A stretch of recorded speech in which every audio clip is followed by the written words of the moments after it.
خدا کو کس نے بنایا؟ ناظرین، یہ وہ سوال ہے جو اکثر ملحدین پوچھتے ہیں اور مسلمان پریشان ہو جاتے ہیں کہ اس سوال کا کیا جواب دیا جائے۔ میرے مطابق اس سوال کا جواب انتہائی سادہ اور آسان ہے۔ میں نے 2016 میں ایک تحریر لکھی تھی جس کا عنوان تھا انٹیلیجنٹ ڈیزائن اور ڈیزائنر۔ اس میں اس سوال کا تفصیلی جواب دیا تھا۔ یہ ویڈیو سمجھے اسی جواب پر مبنی ہوگی، لیکن اسے تھوڑا سا میں نے اپڈیٹ بھی کیا ہے۔ اس کی وجہ یہ ہے کہ 2016 میں نے خدا کی تعریف کے لیے قرآن کی سورہ اخلاص کا حوالہ دیا تھا۔ بعد میں 1.5 سال بعد ایک ملحد نے اعتراض کر دیا کہ اپنی ہی کتاب سے حوالہ دے کر مدعا ثابت کر دینا کون سی بڑی بات ہے۔ یہ اعتراض بالکل بجا تھا، لہٰذا میں نے تسلیم کیا، اور آج اس ویڈیو ورژن میں ہم خدا کی ہر ممکنہ تعریف کو زیر بحث لائیں گے انشاءاللہ۔ ناظرین، میرے نزدیک تو اس سوال کا جواب اتنا سادہ ہے کہ اسے محض ایک سطر میں بھی سمجھایا جا سکتا ہے۔ مثلاً فرض کیجئے آپ سے کوئی پوچھتا ہے کہ بتاؤ جس چیز کو کسی نے نہ بنایا ہو اسے کس نے بنایا، تو آپ اسے کیا جواب دیں گے؟ ظاہر ہے آپ اسے یہی جواب دیں گے کہ جب تم سوال کے پہلے حصے میں خود تسلیم کر رہے ہو کہ اس چیز کو کسی نے نہیں بنایا، تو سوال کے دوسرے حصے میں وہی سوال پوچھ کیسے سکتے ہو؟ یعنی سوال ہی کے اندر اس کا جواب موجود ہے۔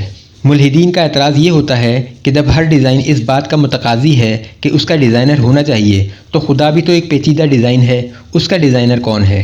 یہاں صرف الفاظ کا ہیر پھیر ہے، ورنہ یہ بھی بڑی سادہ سی بات ہے کہ آپ ڈیزائنر صرف اس چیز کا ڈھونڈیں گے جسے ڈیزائن تسلیم کر لیں گے۔ جس چیز کی تعریف میں آپ اقرار کر لیں کہ اسے ڈیزائن نہیں کیا گیا، نہ کیا جا سکتا ہے، تو اس کا ڈیزائنر آپ کیوں ڈھونڈیں گے؟ گویا اس سوال کے جواب کے لیے جو بات آپ کو سب سے پہلے سمجھنی ہے وہ ہے خدا کی تعریف۔ خدا کہتے کسے ہیں؟ تو جب آپ سے کوئی ملحد پوچھتا ہے کہ خدا کو کس نے بنایا، تو آپ سب سے پہلے اس سے خدا کی تعریف پوچھ لیں کہ تم خدا کس کو کہتے ہو۔ یہاں یہ بات ملحوظ خاطر رہے کہ اس دنیا میں جو بھی شخص خدا کا اقرار کرتا ہو یا خواہ انکار کرتا ہو، اس کے ذہن میں خدا کی کوئی نہ کوئی تعریف ہونی لازمی ہے۔ خدا کا انکار کرنے والا بھی جب تک یہ نہ جانتا ہو کہ خدا کہتے کسے ہیں، تب تک وہ خدا کا انکار نہیں کر سکتا۔ اس کو ایک مثال سے سمجھیں۔ فرض کریں میں آپ سے پوچھتا ہوں کہ کیا آپ یونیکارن کے وجود کو تسلیم کرتے ہیں؟ اب اس سوال کا جواب ہاں یا نہ میں دینے کی سب سے پہلی شرط ہی یہی ہے کہ آپ یونیکارن کی تعریف سے واقف ہوں، تبھی آپ کوئی جواب دینے کی پوزیشن میں ہوں گے، ورنہ تو آپ پہلے یہ پوچھیں گے کہ یہ یونیکارن ہوتا کیا ہے، پہلے مجھے یہ بتاؤ۔ جب مجھے علم ہو جائے گا کہ یہ ہوتا کیا ہے، تب میں بتا سکوں گا کہ میں اسے تسلیم کرتا ہوں یا نہیں۔ یہ اس لیے ضروری ہے کہ اگر آپ بغیر تعریف جانے یونیکارن کا انکار کریں گے اور بعد میں آپ کو پتہ چلے کہ یونیکارن ایک ایسا جانور ہے جس کی لمبی سی سونڈ ہوتی ہے اور بڑے بڑے کان ہوتے ہیں، بہت بڑا سا جانور ہے اور گنے کھاتا ہے، تو آپ کو جواب بدلنا پڑے گا کہ جسے تم یونیکارن کہہ رہے ہو اسے ہم ہاتھی کہتے ہیں اور ہم اسے مانتے ہیں۔ لیکن اگر میں کہوں کہ ایک اڑنے والا گھوڑا جس کے پر ہوتے ہیں اور ماتھے پر ایک سینگ ہوتا ہے، تو اب آپ واضح انکار کر سکتے ہیں کہ اس قسم کے کسی جانور کو میں نہیں مانتا۔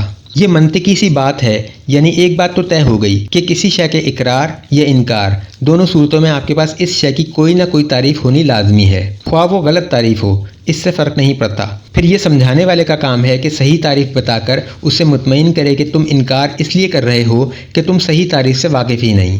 تو سب سے پہلے خدا کی تعریف سمجھ لیں۔ سب سے پہلی تعریف تو وہی ہے جو میں نے 2016 میں استعمال کی تھی، یعنی جو سورہ اخلاص میں موجود ہے۔ کہو کہ اللہ ایک ہے، اللہ بے نیاز ہے، نہ وہ کسی کا باپ ہے نہ ہی کسی کا بیٹا، اور اس کا کوئی ہمسر نہیں۔ اس کے بارے میں پہلے بتا چکا کہ یہ چونکہ قرآن سے لی گئی ہے، لہٰذا ملحدین کو اس پر اطمینان نہیں۔ ہم کوئی اور تعریف دیکھ لیتے ہیں۔ ایک ایسی ہستی جس نے سب کچھ بنایا ہو، ایک ایسی ہستی جس سے اوپر کوئی اور ہستی نہ ہو، یا پھر ایک ایسی ہستی جس سے کسی بھی معاملے میں کوئی بہتر ہستی نہ ہو۔ گویا آپ بے شک خدا کی قرآنی تعریف کو نہ مانیں، لیکن آپ خدا کی تعریف ان سے ہٹ کر کچھ کر بھی نہیں سکتے جو میں نے بیان کی ہیں۔ وہ اس لیے کہ اگر آپ یہ کہتے ہیں کہ اے خدا ہے لیکن بی خدا سے بھی بہتر ہے، تو یہاں یہ منطقی اعتراض خود بخود پیدا ہو جائے گا کہ پھر بی خدا کیوں نہیں، جبکہ وہ اے سے بہتر ہے۔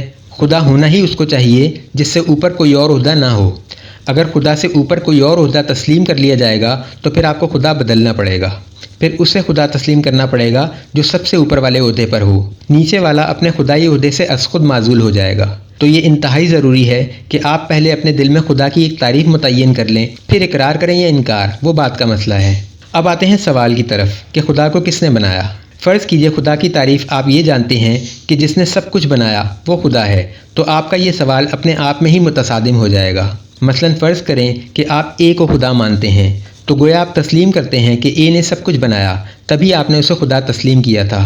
پھر آپ سوال پوچھتے ہیں کہ اے کو کس نے بنایا، تو گویا آپ اپنی پہلی تسلیم کردہ بات کی خود ہی نفی کر بیٹھے، کیونکہ اگر اے کو بنانے والا کوئی اور ہے تو یہ بات یقینی ہے کہ اس کو اے نے نہیں بنایا بلکہ اس نے اے کو بنایا۔ گویا یہ بات ثابت ہو جاتی ہے کہ اے نے سب کچھ نہیں بنایا۔ پھر آپ نے اسے خدا تسلیم کیسے کر لیا تھا؟ یعنی آپ کے یہ سوال پوچھتے ہی کہ اے کو کس نے بنایا، آپ خود اے کو خدائی منصب سے برخاست کر بیٹھتے ہیں، کیونکہ اب وہ آپ کی خدائی تعریف پر پورا نہیں اترتا۔ اس کا مطلب یہ ہے کہ جسے آپ خدا سمجھے تھے وہ خدا تھا ہی نہیں، بلکہ خدا وہ ہے جس نے اے کو بھی بنایا۔ سادہ سا نکتہ ہے کہ زیادہ بہتر وہ خدا ہوگا جس نے بنایا، نہ کہ جو خود بنایا گیا۔ اب فرض کیجئے کہ آپ کو جواب ملتا ہے کہ اے کو بنانے والا بی ہے، یعنی خدا دراصل اے نہیں بلکہ بی ہے، تو شیطانی وسوسے ڈالنے والے آپ سے یہ بھی پوچھیں گے کہ چلو پھر یہ بتاؤ کہ بی کو کس نے بنایا۔ اب اگر بی کو بھی کسی اور نے بنایا تو بی بھی اس خدائی منصب سے فارغ ہو جائے گا۔ یاد رکھیں کہ جب آپ کسی کو سپریم تسلیم کرتے ہیں تو اس سے زیادہ سپریم کسی کی تلاش یا تو حماقت کے درجے میں آئے گی یا منافقت کے درجے میں۔ اس کی مثال یوں لیں کہ اگر میں آپ سے پوچھوں کہ اس دنیا کا سب سے معمر ترین شخص کون ہے، آپ 1 سال تک تحقیق کر کے میرے سامنے ایک شخص کا نام رکھتے ہیں کہ اس سے زیادہ معمر آدمی دنیا میں کوئی اور موجود نہیں۔ میں پوچھتا ہوں کہ کیا آپ نے مکمل تحقیق کر لی ہے؟ آپ جواب میں کہتے ہیں کہ ہم نے دنیا کے ہر شخص کی عمر کا ریکارڈ جمع کر لیا ہے اور یہ بات یقینی ہے کہ اس دنیا میں مذکورہ شخص سے زیادہ عمر رسیدہ اور کوئی نہیں۔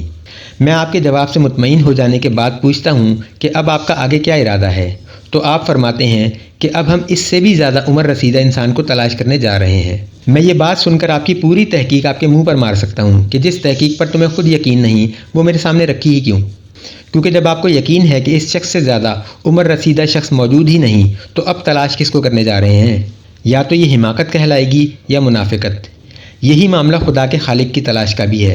اگر آپ یہ مانتے ہیں کہ خدا وہ ہستی ہے جس سے اوپر کسی اور ہستی کا وجود نہیں تو اس کے خالق کی تلاش حماقت یا منافقت سے زیادہ کچھ نہیں۔ ہم مسلمان جب خدا کو ہر شے کا خالق تسلیم کر لیتے ہیں تو ہمیں اس کے خالق کی تلاش نہیں رہتی۔